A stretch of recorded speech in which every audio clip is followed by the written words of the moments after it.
Hello guys, welcome back to my channel. So guys, for the past many days I have seen that a lot of comments from my subscribers asking me to make a proper strategy videos for class 12th. And finally you asked for it and here I am with this video. So before we start, make sure you subscribe to the channel because guys it really takes a lot of time and efforts to make such kinds of video because I have to collect first all this type of materials and do a lot of research so that you get the best and most accurate guidance. So without wasting any more time, let's get started with our first subject, that is maths. So guys, as you can see that I have opened your timetable. IC का timetable खुल चुका है मेरे laptop में and your exams are starting from 13 of Feb for the science students and today is 1st of Feb. So you are just left with मतलब आज और 13 का डे को छोड़ के अगर हम देखें तो you are just left for 10 to 11 days. So please 10 से 11 दिन अपनी पूरी जी जान लगा दो जितना तुम पढ़ सकते हो. And if you have any parties और वेडिंग्स और कोई भी बर्थडे पार्टी हो प्लीज़ सबको इग्नोर करो क्योंकि एग्ज़ाम्स एक बार आएंगे पर पार्टीज़ और वेडिंग्स ये सब हर साल आती हैं. तो प्लीज़ इस साल इग्नोर कर दो सब कुछ and just focus on your studies. So let's start with the first subject that is maths. So guys, now let's talk about the maths, which is one of the most scoring subject if you follow the strategy in the right way. Okay so यहाँ पे आप देख सकते हो कि मेरे maths वगैरह के सबके नोट्स हैं एंड मैंने जहाँ तक देखा है कि तुम्हारा मैथ्स का एग्ज़ाम है मैथ्स का एग्ज़ाम है 9th of March and you are getting a lot of days to revise. देखो उससे पहले तुम्हारा होगा तो केमिस्ट्री का एग्ज़ाम होगा और अगर बायो स्टूडेंट्स हो तो बायो का 6th को है. ठीक है, तो अगर हम केमिस्ट्री से काउंट करें डेज तो तुम पे काफ़ी डेज़ हैं, total of around 13 days you have for the maths and अगर बायो भी है तो still you are getting a lot of time. ठीक है, तो 13 days में तुम आराम से, अगर तुम्हारी मैथ्स वीक भी है तभी भी you can score a lot of marks and yes you are going to definitely score it. ठीक है, तो प्लीज़ अपने आप को कम मत समझना कि हो जाएगा आराम, क्योंकि मेरी भी मैथ्स बहुत वीक थी एंड अगर मेरे टाइम पे मुझे 6 दिन की छुट्टी मिली थी एंड वो आराम से हो गया था कवर. ऐसा कुछ नहीं था, बस ये था कि आपका कॉन्फिडेंस होना चाहिए एग्जाम्स के वक्त. Okay so let's start with the first strategy. So guys सबसे पहले आपको ये समझना होगा कि किस चैप्टर से ज़्यादा क्वेश्चंस आते हैं. तो इतनी बड़ी बुक है, ठीक है, तो अगर आप इसको करने बैठोगे एक दिन में, अगर आपको लगता है कि हो जाएगा तो डेफिनेटली नहीं होने वाला, तो ये मत सोचना. इससे आपको निकालने हैं इंपॉर्टेंट चैप्टर्स. ठीक है, तो इंपॉर्टेंट चैप्टर्स जैसे कि हो गया आपके कैलकुलस हो गया जिसमें आपका इंटीग्रेशन डिफरेंशिएशन आता है, कंटिन्यूटी आता है, then matrices and determinants which is most easiest chapter है एंड मोस्ट स्कोरिंग.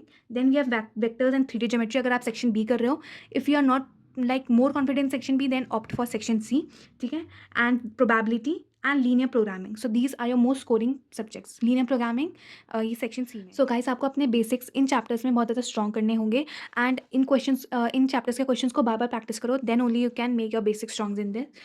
and इससे आपका time भी बचेगा क्योंकि जितना ज़्यादा practice करोगे उतना ज़्यादा आपको easy लगेंगे question solve करने में, क्योंकि उस वक्त आप पे बहुत ज़्यादा pressure बना होता है जब आप बोर्ड के question, जब आप बोर्ड के पेपर देने जाओगे, इसलिए. So make sure you make a strong base in these topics. Second is formula is equals to par. Maths में आपको फॉर्मूला सब कुछ होते हैं. ठीक है, तो डेली फॉर्मूलाज आपको रिवाइज करने हैं. एक फॉर्मूला नोटबुक बना सकते हो आप, अगर इफ़ यू वांट कि आपको एक फॉर्मूला नोटबुक चाहिए तो मैंने, अगर आप प्रीवियस वीडियो देखो जैसे मैंने मैथ स्ट्रैटेजीज डाली तो मैंने उनकी एक PDF बना लिखी है जिसमें सारे फॉर्मूलाज वगैरह मैंने लिखे हुए हैं, तो you can download from that because अभी आप पे टाइम बहुत कम है. ठीक है, so don't start making formulas एक एक करके. फटाफट वाले अगर आप पे पहले के कुछ बने होंगे तो उनको कंबाइन करके एक बना देना. एंड सुबह उठ के और रात को सोने से पहले फॉर्मूलाज देख के रिवाइज करो. स्पेशली डिफरेंशिएशन और इंटीग्रेशन और मैट्रिसेस के बहुत सारे फॉर्मूलेज हैं क्योंकि उसमें आपको कंफ्यूज नहीं होना है. ठीक है ना, see you can see maxima minima, ये सारे बहुत ही ज़्यादा इंपॉर्टेंट फॉर्मूलाज हैं. ठीक है, अगर आप फॉर्मूलाज ही भूल गए तो फिर आगे आप क्वेश्चंस क्या ही सॉल्व करोगे. फॉर्मूलाज देखो, सी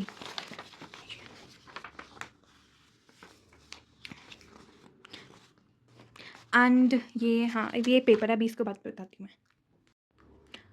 So let's move on to the next strategy, that is to practice more and more as much as you can, as practice makes a man perfect. ये तो आपने 1000 बार सुना ही होगा.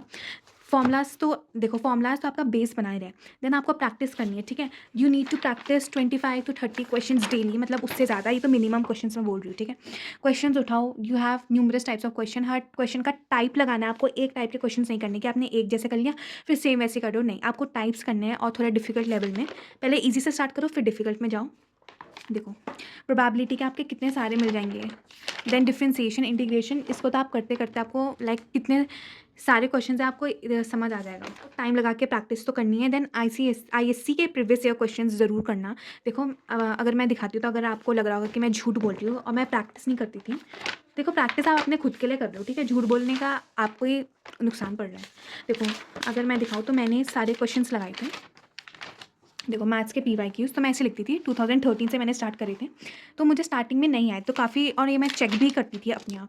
देखो पिंक से लग रहा होगा ना तुम्हें, ये मैं खुद ही चेक करती थी। और जहाँ पे अगर मुझे सही लगता था कि, क्योंकि मुझे डिफरेंशिएशन इंटीग्रेशन काफ़ी वो लगता था डिफिकल्ट, तो अगर मुझे इनका कोई भी क्वेश्चन आ जाता ना तो मैं अपने को वेरी गुड दे देती थी, तो इससे कॉन्फिडेंस बढ़ता था। देखो जहाँ पे मेरी गलती थी तो वो भी मैंने करा है। तो और आपको ये रिवाइज़ करना है कब, जब ये आपकी छुट्टियाँ होगी, तो आपको क्वेश्चन अभी लगाना है जिससे आप बाद में रिवाइज़ कर पाओ कि आपकी कहाँ पे गलतियाँ थी। जो टाइप के क्वेश्चन आपको नहीं आ रहे, यहाँ पे क्रॉस लगाओ, उनको 2-3 बार प्रैक्टिस करो। देखो 2014 में अगर मैं आऊँ तो सी जो मैंने क्वेश्चन गलत करा और क्या होगा उसका सोल्यूशन, वो ऐसे मैंने मार्क करे हैं। देन ऐसे ही आपको करते जाना है। देखो यहाँ पे मैंने लिखा है wrong, do it with focus, कुछ शायद कैलकुलेशन मिस्टेक हो गई होगी। देन 2015, तो ऐसे ये सब मैंने करा हुआ है, ठीक है। So practise as much as you can guys. And the last thing for the maths is that be calm and focused. Exams के लिए भी बोल रही हूँ, और जब आप क्वेश्चंस करते हो, and presentation skills also matter. आप अच्छे से आप क्वेश्चन जो आप लिख रहे हो, क्वेश्चन नंबर 22 उसका कौन सा पार्ट, जो आपका जब आपका आंसर आता है उसको एक बॉक्स में लिखा करो। फॉर्मूलाज कब, मतलब कोई छोटा फॉर्मूलाज होगा वो लिख देना, ठीक है, क्योंकि क्या पता कभी एग्जामिनर अच्छा तो आपको मार्क्स मिल सकते हैं, ठीक है। तो फॉर्मूलाज हमेशा लिखना है आपको, ठीक है। और उसके बाद क्वेश्चन करना, जब आपका आंसर आ जाए तो आप एक जैसे बॉक्स टाइप का बना सकते हो। हाँ गाइस देखो, जैसे आपका आंसर आ गया तो उसमें एक बॉक्स में आप ऐसे करके बना सकते हो, एंड वहाँ पे आंसर करके लिख भी देना। जब आप आंसर बनाओ, वहाँ पे आंसर करके आप लिख भी देना जो आपका आंसर है, और उसके लास्ट में एक स्ट्रेट लाइन खींच देना, ठीक है guys. And that's it for this, मतलब मैथ्स के लिए दैट्स इट। एंड मैथ्स से अगर आपको डर लगता है तो आपको समझना होगा, practice plus presentation is equals to your desired marks. So I hope आपको मैथ्स के लिए स्ट्रैटेजी समझ आ गई होगी। जितना पढ़ा है उसे अपना बेस्ट करो, काम रहो, फोकस रहो एग्जाम में, and while doing the questions presentation अच्छे से करना। और एंड आई होप कि आप अपने डिजायर्ड मार्क्स, दैट इज़ 90+ ही होगा सबका गोल, उतने आपको सबको आ जाए। ऑल्सो गाइस मैं मैथ्स के लिए एक और चीज़ बोलना चाहती हूँ, जब आपको पेपर मिले तो प्लीज़ आप जब आप क्वेश्चंस पढ़ोगे ना, आपको देखना कुछ ना कुछ ये काउंसिल वाले कुछ तो आपके साथ ब्रेन के साथ खेलेंगे कि ये मार्क्स का इंटरचेंज कर देंगे, कि जो आपको काफ़ी लाइक स्कोरिंग वो था टॉपिक, उसको बहुत कम वेटेज के दे देंगे। क्योंकि ये हमारे साथ हुआ है, और मैंने इसकी एक वीडियो बनाई थी, क्योंकि हमारा तो बहुत ही उल्टा पेपर आया था, तो वो मैं मेंशन कर दूँगी, अगर आपको देखना होगा तो आप देख लेना। क्योंकि हमारे वक्त क्या होता है, मैट्रिसेस का 6 मार्क्स का क्वेश्चन हमेशा हर साल आता है, पर इस साल इन्होंने कुछ करके इन्होंने शायद ये 2 नंबर का दिया था मैट्रिसेस का क्वेश्चन, ठीक है, जो कि काफ़ी लंबा तो था, हाँ लंबा था, और ये 2 मार्क्स का दिया था जो कि 6 मार्क्स का आता था, और जो 6 मार्क्स का नहीं आता था उसे 6 मार्क्स का दे दिया था। तो ये कुछ ना कुछ खेलेंगे, तो आपको काम और फोकस रहना है, ठीक है। एंड ये जो कॉम्पिटेंसी बेस्ड क्वेश्चन है उसको भी करके जाना है, क्योंकि ये थोड़ा बहुत लगभग उसी से देंगे, और वो थोड़ा टफ आता है, एक लेवल अप, ठीक है, जो जितने भी ISC के क्वेश्चन आते हैं तो उनको करके जाना, तो आपको एक आइडिया मिल जाएगा कि कैसे कैसे डिफिकल्ट क्वेश्चन आ सकते हैं। So now let's move on to the next subject, that is physics. So guys अब बात करते हैं फिजिक्स की, जो थोड़ा टफ लगता है सभी बच्चों को, बट अगर स्ट्रैटेजी सही हो तो again you can easily score in physics. So आपका फिजिक्स का अगर मैं पेपर देखूँ तो इट इज़ ऑन 18 मार्च को है, and you are getting almost of 8 days। तो I think that 8 days are enough, ठीक है, बहुत सही आपको दिन की छुट्टी मिल रही है 8 दिन के लिए। नाउ फॉर फिजिक्स के लिए देखो, again you have to do the important chapters for physics. Now what I did first, okay मैं आपको पहले बता देती हूँ इंपॉर्टेंट टॉपिक्स है क्या क्या, आपको जिनमें आपको ज़्यादा कॉन्सेंट्रेशन से पढ़ना है, ज़्यादा फोकस करके और ज़्यादा क्वेश्चंस उनमें प्रैक्टिस करनी है। That is electrostatics, current electricity, magnetism and EMI, ray optics, ठीक है, रे में वेव और लाइट ऑप्टिक्स बहुत इंपॉर्टेंट है। Then dual nature and atoms करके कुछ टॉपिक था शायद, एंड सेमीकंडक्टर्स, ठीक है, जिसमें आपको वो कर लेना इंट्रिंसिक एक्सट्रिंसिक टाइप के, एंड डोपिंग, पी डोपिंग क्या होती है, and type of doping, P type of doping, ठीक है, और कौन टाइप्स ऑफ सेमीकंडक्टर्स, ये सब करके अच्छे से कर लेना। बहुत इंटरेस्टिंग टॉपिक है और काफ़ी स्कोरिंग भी है, ज़्यादा उसमें थ्योरी ही है, तो वो कर लेना। Then second thing are your formulas and derivations. अब now what I did is, मैंने हर जैसे यूनिट 1 इलेक्ट्रोस्टैटिक्स है, तो मैंने तो इनके जैसे जो मेन जैसे electric field due to dipole की, मैंने जो भी मेन डेरिवेशन थी वो मैंने अच्छे से कर ली थी। एंड गाइस अगर आप प्रेजेंटेशन देख सकते हो, सेम वे आपको प्रेजेंटेशन करनी है, जब आपकी डेरिवेशन आ जाए उसको एक बॉक्स में करना है, साइड बाय साइड आपको डायग्राम अच्छे से विथ लेबलिंग और कौन किसका डायग्राम बना रहा है आपको वो भी अच्छे से आना चाहिए, ठीक है। तो डायग्राम नहीं होगा तो आपको ऑफ कोर्स वो एग्जामिनर को पता चल जाएगा कि ये बच्चा रट कर आया है, ये मतलब बिना डायग्राम के इसने कैसे कर दिया। तो अगर आप ये देख सकते हो तो मैंने ये डेरिवेशंस लिखी हुई थी विद डायग्राम्स। अब आप पे टाइम नहीं है अगर आपने नहीं लिखा है, ठीक है, अलग से। ये मैंने स्टार्टिंग ऑफ द जब मैंने एक बार फिजिक्स की स्ट्रैटेजी वीडियो बनाई थी उसमें भी बोला था आपको कि कर लेना ना, अभी आप पे टाइम नहीं है क्योंकि काफ़ी सारा टाइम लेगा, ठीक है। अगर ये है कि अगर आप इंपॉर्टेंट टॉपिक्स ना जैसे रे वगैरह, रे ऑप्टिक्स, वेव ऑप्टिक्स की, तो देन गो फॉर इट, नहीं तो बाकी चैप्टर्स के अभी इतना टाइम नहीं है। जैसे ये इमोशनल ईएमएफ की डेरिवेशंस है, तो ये आपको ऐसे ही टाइप और ऐसे ही आपको प्रेजेंटेशन अपने एग्जाम में भी रखनी है, ठीक है। देन यूनिट्स देखो, जैसे सबकी यूनिट्स मैंने ऐसे करके लिखी हुई है क्योंकि एमसीक्यूज में आ जाता है ऑल्टरनेटिंग करंट की डेरिवेशन सारी, और इसी में मैंने फॉर्मुलेज भी मेंशन करा है। सेकंड थिंग, इसमें जो ग्राफ्स होते हैं वो भी आपको ध्यान में रखना है क्योंकि कभी कभी ड्रॉ करने के लिए आ जाता है, या तो एमसीक्यूज में पूछ लेते हैं कि किस टाइप का ग्राफ है, क्या मतलब इसमें क्या डिक्रीज़ हो रहा है, इंक्रीज़ हो रहा है, तो ये सब आपको ग्राफ्स आने चाहिए इन सब के भी। और जितने भी फॉर्मुलेज थे वो भी मैंने ऐसे करके लिखे हुए हैं। सो हाँ, यही था। This is for the nuclear reactor. इसका एक क्वेश्चन बनता है कि न्यूक्लियर रिएक्टर में कि ये सब आपको फ्यूल रॉड्स, मॉडरेटर, इनके पार्ट्स को बताना पड़ता है। डायग्राम भी आ जाता है, ईजी सा डायग्राम है, यू कैन डू इट। और ये एनर्जी लेवल्स है, इसका भी करके जाना अच्छे से। नेक्स्ट थिंग, अगर आप पे वाली बुक है, क्योंकि मैंने तब भी बोला मैंने वाली वीडियो बनाई थी कि इसको बाय कर लेना क्योंकि ये काफ़ी बेस्ट बुक है अभी तक की उस साल की। मैंने इसको यूज़ करते हुए इसमें काफ़ी क्वेश्चंस मैंने इससे प्रैक्टिस करे थे। मैंने आईसीएसई का कोई ऐसे टाइप का क्वेश्चन पेपर नहीं लगाया था क्योंकि इसमें सारे क्वेश्चंस मतलब आईएससी के ही क्वेश्चन से सारे, तो वो इसी में सारे कवर्ड हो गए थे विद एक्सप्लेनेशंस, ठीक है, एक्सप्लेनेशन के साथ। और इसी में पेपर था तो मैंने इसी में प्रैक्टिस कर लिया। जैसे मैंने मैथ्स के लिए वैसे टाइप का मैंने ऐसे प्रैक्टिस नहीं करा, तो जैसे 2024 का था तो मैंने इसी में से प्रैक्टिस कर लिए थे paper. And so this book was quite helpful. अब बाय मत करना बिकॉज फ़ायदा नहीं है, आपको पता ही होगा। नेट से पेपर निकाल लो आप और उन्हीं को प्रैक्टिस करो अच्छे से, ठीक है। The next thing is that numericals is equals to game changer. Numericals आप इग्नोर नहीं कर सकते हो, आपको न्यूमेरिकल्स करने ही करने होंगे। पहले इजी से जाओ, फिर धीरे धीरे एक एक स्टेप बढ़ाओ, ठीक है। जैसे आपको न्यूमेरिकल्स, आपको एमसीक्यूज में हर जगह आपको न्यूमेरिकल्स दिख जाएंगे। न्यूमेरिकल्स के साथ आपको यूनिट्स लिखना मत भूलना और फाइनल आंसर के साथ यूनिट्स ज़रूर लिखना, ठीक है। और अगेन उसको बॉक्स में कर देना, जैसे 15 मीटर्स अगेन उसको बॉक्स में 5 ओम वगैरह ऐसे करके, तो न्यूमेरिकल्स आपको सब जगह मिल जाएंगे। यू कैन सी एमसीक्यू से लेके 2 आंसर टाइप, शॉर्ट आंसर से लॉन्ग आंसर, सब में आपको न्यूमेरिकल्स मिल जाएंगे। तो जितने कर सकते हो आप उतने करना, मतलब रोज़ डेली प्रैक्टिस में लगा लो कि 10 से 15 न्यूमेरिकल्स मुझे करने ही करने हैं। न्यूमेरिकल्स याद रखना, और जब न्यूमेरिक क्वेश्चंस पढ़ते हो तो उनको ऐसा यूनिट में कन्वर्ट कर देना। देख लेना कहीं किलोमीटर्स, मीटर्स में, केजी, ग्राम वगैरह में किस में भी दे रखा हो तो कन्वर्ट करना मत भूलना। तो आप देख सकते हो हर एक चैप्टर्स में न्यूमेरिकल्स हैं, और अगर फॉर्मुलाज आता है तो न्यूमेरिकल्स आराम से हो सकते हैं, ठीक है। तो फॉर्मुलाज भी आपको रिवाइज करने हैं, न्यूमेरिकल्स ईजिली हो जाएंगे, ठीक है। गाइस, फिजिक्स के लिए बस यही सब मैं बोलना चाहूँगी, सिर्फ फॉर्मुलाज, डायग्राम्स, ग्राफ्स रिवाइज करो 1 day before exams. New chapters of course start नहीं कर सकते हो ना, यहाँ पे टाइम है, और कंफ्यूज हो जाओगे, इनडायरेक्टली आपका एग्जाम्स पूरा खराब हो जाएगा, ठीक है। तो जितना आता है उसको अपना बेस्ट दे देना, एंड काम रहना, पैनिक मत करना, and best of luck from my side. Guys, जो मेरा फिजिक्स का पेपर हुआ था वो तो काफ़ी इजी आया था, मतलब जो हमारी, मतलब जितना भी मैंने पढ़ा था, जो हमारे क्लास टीचर्स वगैरह ने बताया था कि इंपॉर्टेंट है, वो सारे टॉपिक्स आए थे और उन्हीं से लगभग सारे क्वेश्चंस आ गए थे। न्यूमेरिकल्स भी काफ़ी इजी थे, तो ये मत सोचना कि बहुत मुश्किल है, क्योंकि फिजिक्स का पेपर मुझे सच में बता रही हूँ बहुत ईजी लगा है मैथ्स के हिसाब से। मैथ्स तो बहुत ही मतलब अलग ही आया था कुछ, ठीक है। तो फिजिक्स का पेपर बहुत ईजी था और आप ईजिली स्कोर कर लोगे, एंड आई होप कि इस बार भी ईजी है और आप सबके अच्छे नंबर आए। Now let's move on to our next subject, that is chemistry.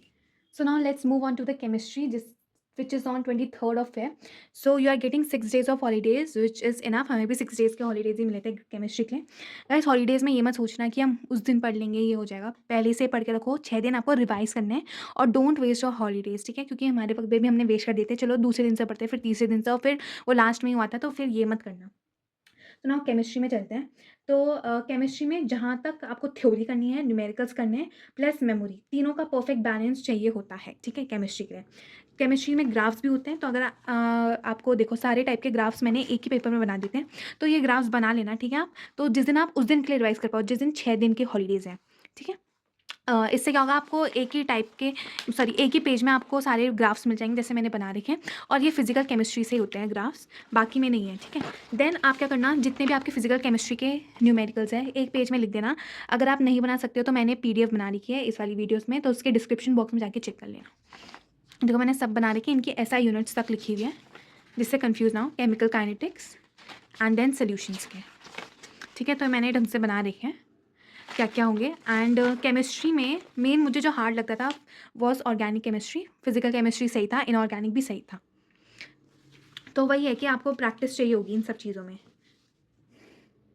So guys, physical chemistry one of the most scoring जैसे पार्ट होता है केमिस्ट्री में। इसमें इलेक्ट्रोकेमिस्ट्री, केमिकल काइनेटिक्स और सॉल्यूशंस है आपके 3 चैप्टर। उनको बेस्ट अच्छे से पढ़ लो, उनकी थ्योरी अच्छे से प्रिपेयर कर लेना, ग्राफ प्रिपेयर कर लेना और एक पेज में सारे फॉर्मूलाज लिख के उनके सारे न्यूमेरिकल्स कर लेना। कुछ मतलब लिमिटेड टाइप के न्यूमेरिकल्स हैं, उन सबको कर लेना और आपका you are done with the physical chemistry. Now let's move on to inorganic chemistry. Inorganic chemistry में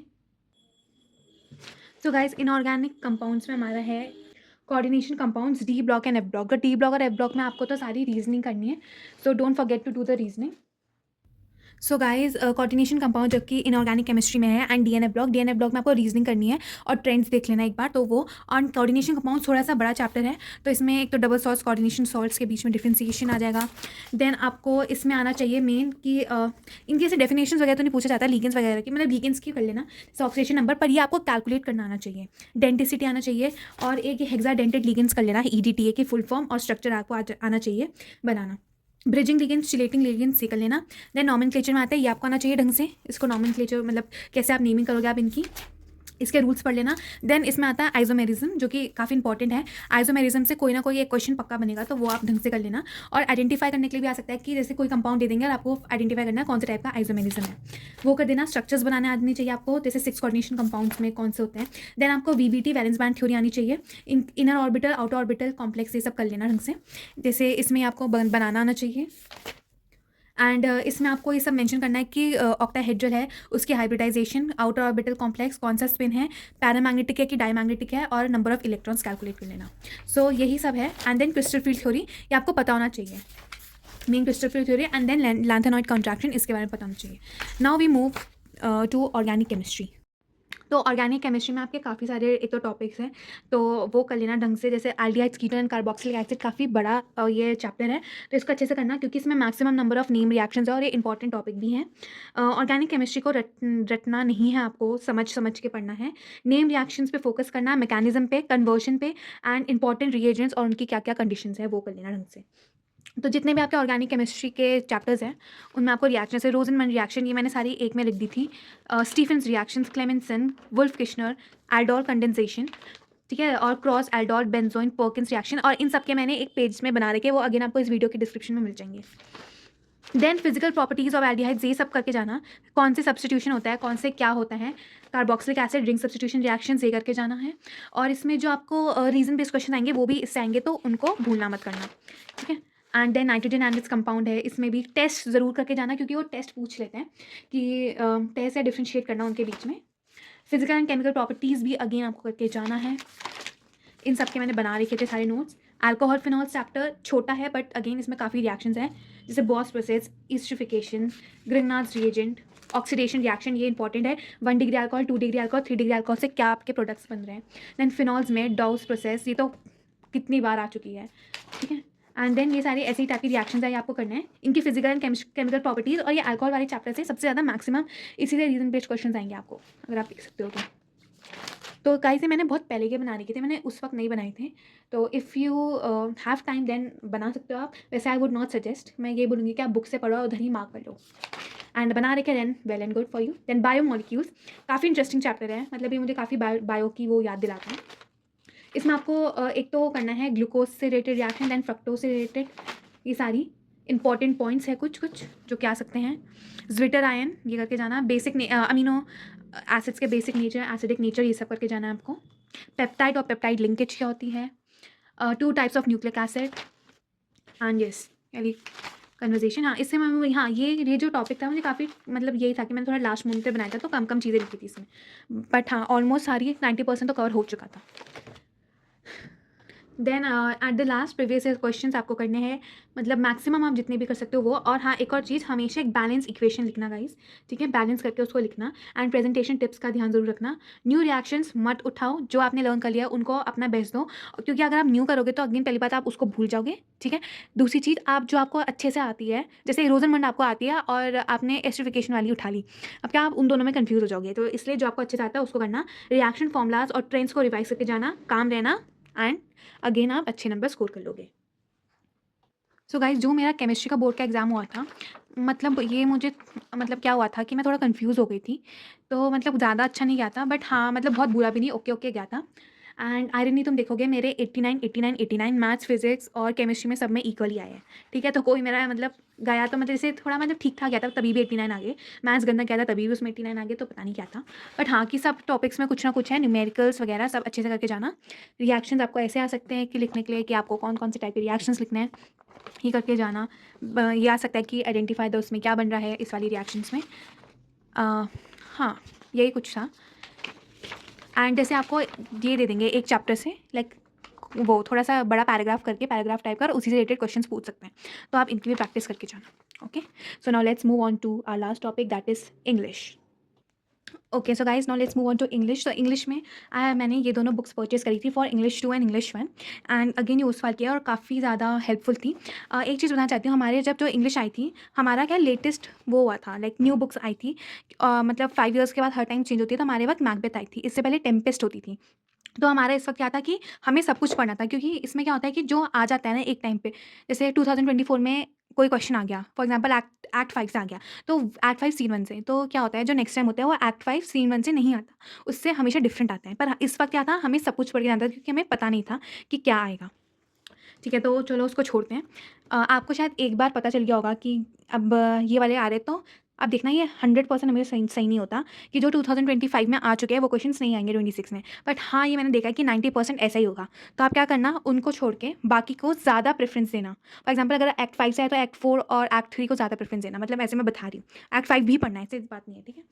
तो मैंने इन दोनों बुक से करा था। इंग्लिश 2 में अगेन इसमें काफ़ी MCQs वगैरह थे, उसी से प्रैक्टिस करा था मैंने। एंड हाँ ये प्रिज्म रैप्सडी इन सब में भी यही करा था। मेन होता है इसमें कि आपको लाइंस रटनी इन द सेंस कि पता होना चाहिए कि ये इस सीन की है, या इस पोइट्री की है, या इस स्टोरी की है। लाइंस बहुत इंपॉर्टेंट होती है, और मैंने सारी लाइंस एक नोटबुक में लिखी हुई थी। अगेन ये आपको मैंने एक वीडियो बनाई थी, उसके उसके डिस्क्रिप्शन बॉक्स में मिल जाएगा। जैसे अतिथि वाला चैप्टर की मैंने सारी लाइन्स लिखी हुई थी, तब कोई भी अगर क्वेश्चन पूछा जाएगा तो मैं उससे आंसर के साथ एक लाइन लिख दूंगी, और अगर आप लाइन मेंशन नहीं करोगे आपको फुल मार्क्स नहीं मिलने वाले। और जो आप लाइन मेंशन करोगे उसको डबल कोट्स में रखना, और चाहिए तो ब्लैक पेन से लिखना, ठीक है। मैं यही बोलूँगी, ब्लैक पेन तो पता चल जाता है दूर से कि हाँ ये ब्लैक पेन से वाली लाइन है, और अंडरलाइन कर देना, ठीक है। तो ये क्या है, ये हमने उससे लाइन्स उठाई है सारे, जैसे टेलीफोन कन्वर्सेशन, सारी लाइन्स आपको पोइम से उठा के अगेन आपको आंसर के साथ मेंशन करनी है। जैसे आपने कुछ एक्सप्लेन कर दिया फिर उसकी लाइन कोट करनी है। आप की वर्ड्स भी कर सकते हो, जैसे ब्रूनेट, और जैसे इसमें ब्रूनेट था, एंड ऐसे जैसे silence transmission of pressurise good, जैसे एक तो पूरी लाइन हो गई, पर आप कुछ कुछ वर्ड्स भी, जैसे ब्लैक हो गया इससे रिलेटेड, तो आप ये वो कर सकते हो कोट, तो वो कीवर्ड्स में ही आएंगे, ठीक है। देन सेम मैकबेथ के लिए भी मैंने ऐसे ही करा था। एंड मैकबेथ के मतलब सब चीज़ों में आपको एक और चीज़ ध्यान रखनी है कि इनका कैरेक्टराइजेशन जरूर करके जाना।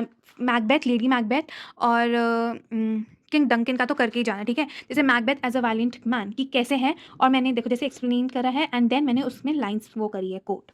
As an evil character, as a over confidence, मतलब and then at the last उसे रिग्रेट भी हुआ था। देन ओवर कॉन्फिडेंस की लाइन, ये सब एज अ ब्रेव सोल्जर, तो ये सारी मैंने लिखी हुई थी। सेम लेडी मैकबेथ और डंकन के लिए भी कर देना। So guys make your answer crisp and concise and clear, and do mention the lines, ठीक है। और देखो अब मैं आपको नोट्स तो एक एक करके नहीं दिखा सकती हूँ, ये वीडियो ऑलरेडी इतनी लंबी हो चुकी है। ये इंपॉर्टेंट क्वेश्चन है, ये मैंने वीडियो में मेंशन करे हुए हैं, उसके डिस्क्रिप्शन बॉक्स से आप ले लेना। ये सारे कॉम्पिटेंसी बेस्ड और सबकी एक्सप्लेनेशन मैंने उस वीडियो के डिस्क्रिप्शन में डाल दिया था, वहाँ से ले लेना। कॉम्पिटेंसी बेस्ड क्वेश्चन भी करके जाना, ठीक है इसके। एंड इंग्लिश में आपको यही बोलना चाहूँगी मैं कि टेक्स्ट बुक को बार बार रीड करो, उसी से आप एक्सप्लेन कर पाओगे, और वो सब आप अपनी लैंग्वेज में लिख पाओगे, ठीक है। एंड लाइन्स लिखना, कीवर्ड्स लिखना मत भूलना। So for the last subject that is English language, जो कि आपका फर्स्ट पेपर होने वाला है on 13th of Feb। Now English one के लिए देखो, अगर मैं ग्रामर की बात करूँ तो फ्रेजल वर्ब्स काफ़ी ज़्यादा इंपॉर्टेंट होते हैं, तो मैंने फ्रेजल वर्ब जैसे टर्न से रिलेटेड सारे फ्रेजल वर्ब लिखे हुए, पुट, क्योंकि ये जो आते हैं और मोस्ट आस्ट फ्रेजल लुक से, तो मैंने फ्रेजल वर्ब्स लिखे हुए थे ऐसे ही। देन इसमें आता है ट्रांसफॉर्मेशन ऑफ सेंटेंसेस, उसके सारे रूल्स लिखे हुए थे, ठीक है। तो ये आपको सारे मिल जाएंगे, यूट्यूब में भी आप देख सकते हो, और अगर आपको चाहिए होंगे तो मुझे बता देना, मैं इनको भी मेंशन कर लूँगी। अनलेस, इन स्पाइट ऑफ, लेस्ट के साथ, लिटिल डिड आई नो, तो ये सारे वो आ रखे हैं, ठीक है। तो सारे ट्रांसफॉर्मेशन ऑफ सेंटेंसेस ही हैं, आप देख सकते हो। तो ये काफ़ी हेल्पफुल होते हैं। देन ये कुछ रूल्स वगैरह मैंने सब लिख दिए थे, जैसे कैन नॉट का मतलब क्या होता है, ये सब वगैरह। तो हाँ, ये direct to reported speech, direct indirect speech, active passive voice, ये सब आपको करके जाना अच्छे से। तो अभी आप जैसे इंग्लिश में होता है ना कि हम एक दिन पहले पढ़ेंगे, तो ये मत करना, क्योंकि अभी आप पे टाइम है, तो इंग्लिश का भी थोड़ा बहुत पढ़ते रहना, ठीक है। ऐसा मत सोचना कि लास्ट के 1 या 2 दिन में हो जाएगी, जब चॉइस होती है तो क्या यूज़ होता है, तो ये सब इसे मैंने मैंशन करा हुआ था। एंड बाकी अगर हम राइटिंग का बात है, that is composition, comprehension and proposal writing उनको तो आपको प्रैक्टिस करके आएगा। Proposal writing easy, you can score 10 out of 10 marks. उसमें आपको आपके ऑब्जेक्टिव्स, हेडिंग ये सब अच्छे से आप वो करके जाना, लाइक फॉर्मेट पढ़ के जाना एंड ईज़िली आपका प्रपोज़ल में 10 आउट ऑफ 10 आ जाते हैं। लाइक बहुत कम बच्चे होते हैं जिनके 9 आते हैं, 9 या 8 ऐसे मिल जाते हैं सबको 10 out of 10। And later, proposals, SOP वगैरह के लिए वही फॉर्मेट रख लेना। हेडिंग्स को क्लियर लिखना, short and to the point लिखना। एंड बाकी रिपोर्ट राइटिंग इन सबको अच्छे से एक बार पढ़ के चले जाना कि लाइक क्या क्या होते हैं, कुछ कुछ पॉइंट्स मेनली क्या क्या आ सकते हैं। ग्रामर कॉम्प्रिहेंशन के रूल्स करके जाना। एंड यस, और एक बार पेपर रिवाइज कर लेना, क्योंकि काफ़ी स्पेलिंग मिस्टेक या कुछ कॉमा वगैरह वो सब रह जाता है, तो वो आप मतलब जब पेपर रिवाइज करोगे तो तभी आपको पता चलेगा एंड देन आप उनको ठीक कर लेना। सो गाइज, आई होप आपको थोड़ा बहुत समझ आ गया होगा कि मैंने क्या क्या बताया। कुछ ऐसा खास नहीं था, बट हाँ कि ये कुछ कुछ थोड़ा बहुत चीज़ें होती हैं जो हमें याद रखनी चाहिए। एंड बाकी आपका एक ऑप्शनल सब्जेक्ट आते हैं, जैसे मेरे वक्त होम साइंस था, उसको अच्छे से करना, क्योंकि काफ़ी एक तो स्कोरिंग सब्जेक्ट होता है, ईजी होता है। जैसे कंप्यूटर हो गया, होम साइंस, या आपके अब ईवीएस होगा या कोई भी होगा, मतलब जैसे ठीक है ऑप्शन सब्जेक्ट अच्छे से करके जाना, क्योंकि काफ़ी स्कोरिंग होता है, उससे आपकी परसेंटेज यहाँ से यहाँ भी जा सकती है, ठीक है। एंड वो तो सब पे अलग अलग होगा, तो अच्छे से करके जा सकते हो आप। And that's it for this video. I hope आपको अच्छी लगी हो। आई होप ये वीडियो आपके स्ट्रेस को थोड़ा कम करे और आपको एक थोड़ी क्लियर डायरेक्शन में ले जाए। और अगर वीडियो हेल्पफुल लगी हो तो लाइक ज़रूर करना और अपने फ्रेंड्स के साथ शेयर करना मत भूलना। सब्सक्राइब करना बिल्कुल मत भूलना। And all the best for your upcoming board exam. Stay focused, eat clean and healthy, stay hydrated, stay confident, and see you in the next video. Till then, bye bye.